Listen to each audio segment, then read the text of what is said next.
డైరెక్ట్గా ఎట్టేసాడు. దేవుడు చెప్పిన మాట తప్పు, మీరు తప్పుడు వాక్యం విన్నారు, మీరు తప్పుడు బోధ విన్నారు, మీ ఆయన కరెక్ట్ కాదు, మీ ఆయన తప్పు చేస్తున్నాడు, మీ ఆయన అలాంటోడు, మీ ఆయన ఇలాంటోడు, మీ ఆయన అబద్ధికుడు, నేను మంచివాడిని, నేను చాలా యథార్థవంతుణ్ణి, నేను చాలా మంచివాడిని అని చెప్పుకోవడానికి ప్రయత్నం చేస్తున్నాడు వ్యక్తి. హల్లెలూయా. ఏమన్నా అర్థమవుతుందా? జరుగుతున్నాయి లేదండి, ఇప్పుడు జరుగుతున్నాయి లేదా? బోర్డు జరుగుతున్నాయి. పేపర్ తిరగేస్తుంటే అక్రమ సంబంధాలు వాళ్ళు చచ్చుకున్న వాళ్ళు ఎక్కువ.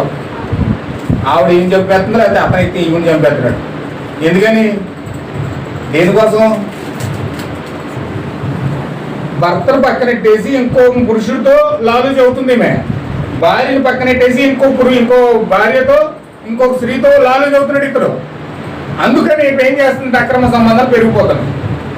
అక్రమ సంబంధాలు పెరిగిపోవడం వల్ల అక్కడ ఏం జరుగుతుందండి?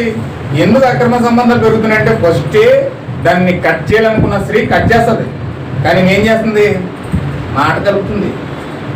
మాట కలిపితే డైరెక్ట్గా అటాక్ పెట్టాడు ఈయన ఏమంటాడని డైరెక్ట్గా దేవుడు అబద్ధం చెప్పాడు, తప్పది.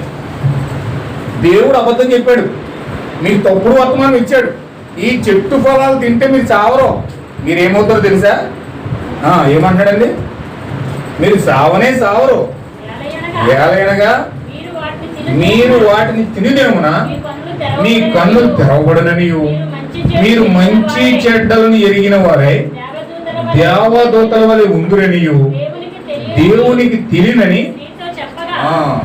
ఎలాంటి ప్రసంగం చేస్తున్నాడు చూడండి.